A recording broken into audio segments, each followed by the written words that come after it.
volunteers. Oh my Oh, it's the God. same thing. Oh, we're gonna get, oh geez, you know. Just when the volunteers become trained, they move on and Yeah. we have the next volunteer. Yeah. All right, so this is a base.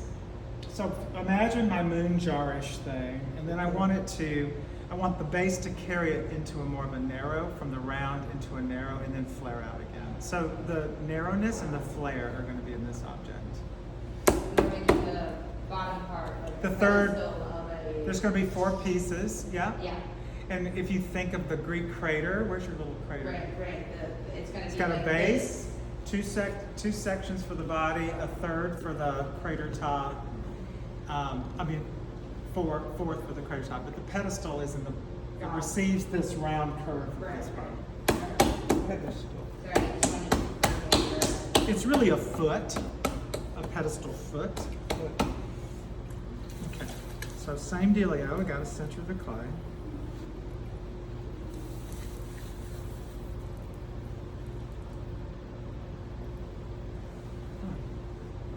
Sarah, go away. What? Is Sarah here? She's in the back. Oh, hi. It's interesting to be tucked away. So what I'm making is, I'm thinking I have to really think about, well, like most pieces I'm making, it starts with the mound proportion, and that will dictate what the hollow form will be. So, because pretty much this dimension will be the dimension of the widest part of this vase, I need to really think about what that needs to be for what I'm making. So I would say this is in the range, it's usually 5 to 6 inches. I wonder how, does anybody have a ruler? Oh, okay, it doesn't matter. There's only one in the place. I think when I measured mine, it was 5 inches. Yeah. So having established that, centering the clay, I'm going to open it with no floor. So I'm going to go all the way to the back.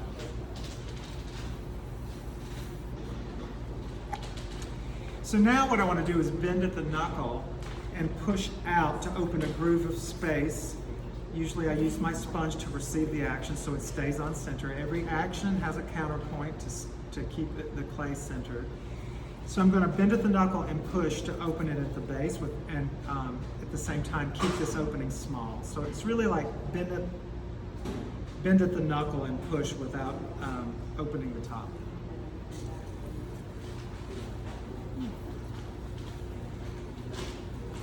Use the ruler and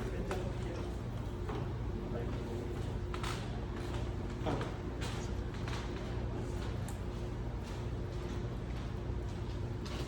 Knocked it off anyway. Okay, so now I have a much wider opening. You guys, I'm sorry. It's really distracting. You're talking on. It's okay. So now what I'm going to do is, with this wide open space, narrower top, I'm going to basically run the clay. I'm lifting, but it's more action from my outside hand because I really want to get it more horizontal here, and then start to deal with verticality. So I'm going to keep my fingers on the inside supporting under here while I push the material in against centrifugal force against them and run it up.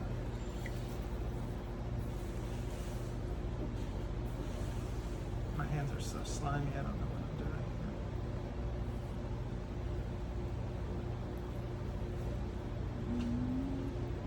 When you connect them, are you cutting out part of the bottom of like this face?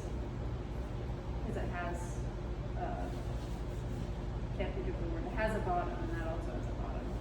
You just kind of put it on top of it and make This it doesn't have a bottom, this is an open form. Oh, it is? Yep, I just said that, I went all the way to the back, that's just slit. Oh, okay, yeah, because I tried to take a look at it and I was like, oh, okay, I have a bottom. Yeah. Yep. Okay, so I got what will be pretty much the hollow base going, and now I have all this to lift for verticality and to deal with connecting to the rounded shape that sits inside, and then taking the eye into narrowness before it flares out again. So I'm going to do a pinch and kind of pull to distribute some of this heavier material here.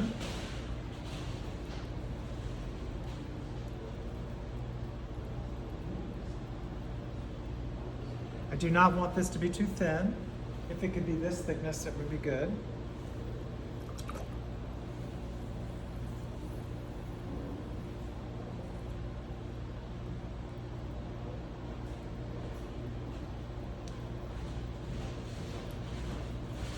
So you're going to see a base on the other, like roll shaped base that you drew. Would you trim them both and then attach them? So you'll like attach this one you over here to that one, and then will you trim it? Or will you just attach that and then trim them all with one? I'm not going to attach this until it's being attached to a trimmed item. Yeah. There's, as you can see from, I mean, Heather was sharing a picture of her Greek crater in her phone. You get a sense of how vulnerable this little shape, no matter what the thicknesses are, to all that volume. It's the timing of when that weight can be supported by a shape like this is really tricky. And sometimes things are fired upside down until after abyss firing, when, you know, just then it can be placed. But I don't like doing that because I like telling the piece how it's going to be early when it's still moving, and gravity, I want gravity to act on it later like it acts on it earlier. You know, I don't want to shift all that in the process. That's part of the whisper, right? So, yeah, what? That's part of your whisper, because logistically, that made no sense. It had to do with the whisperer. Yeah.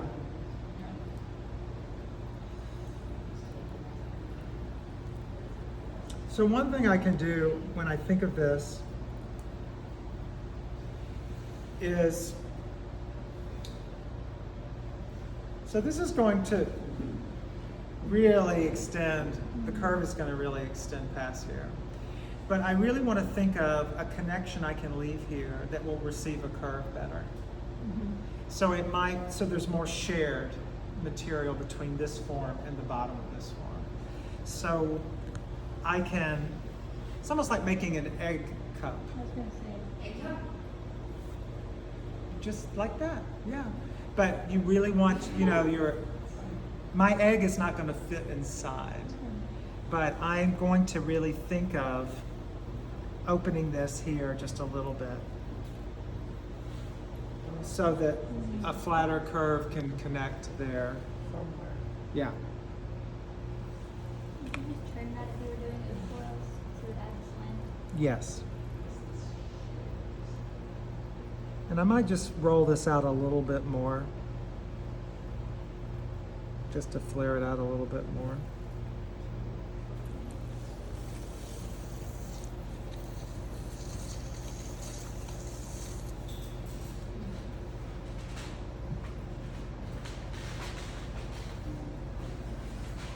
There's something in the rim that's making it, it's like a lump of dried clay or an air bubble maybe. It's okay.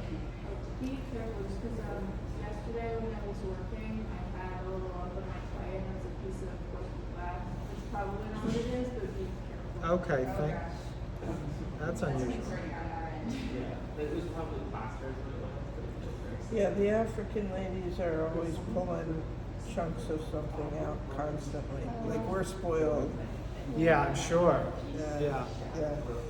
So I'm just working on subtle kind of details that can happen at the wheel to delineate the shape a little bit. So one thing I might do now is a bevel in lieu of a heavy trim on this. I might trim it. I mean, there's extra material here that can be removed later. But what I might do is just go ahead and create a bevel. So I'm going to take this angled wood tool, lead with the point,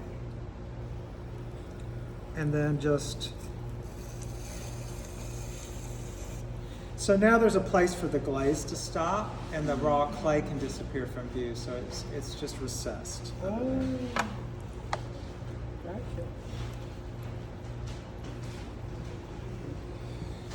Okay, and then I will just release this. And that could be a really something, lots of stuff. A glaze edge. And that will sit in that, and then that's going to go on that, and then there'll be something here, maybe handles, maybe some other sculptural things. What I'm going to do, I'm going to assemble this next time, but I'm also in the coming weeks going to start to talk about the wheel as a starting point for asymmetrical forms. So starting at the wheel and then altering them to have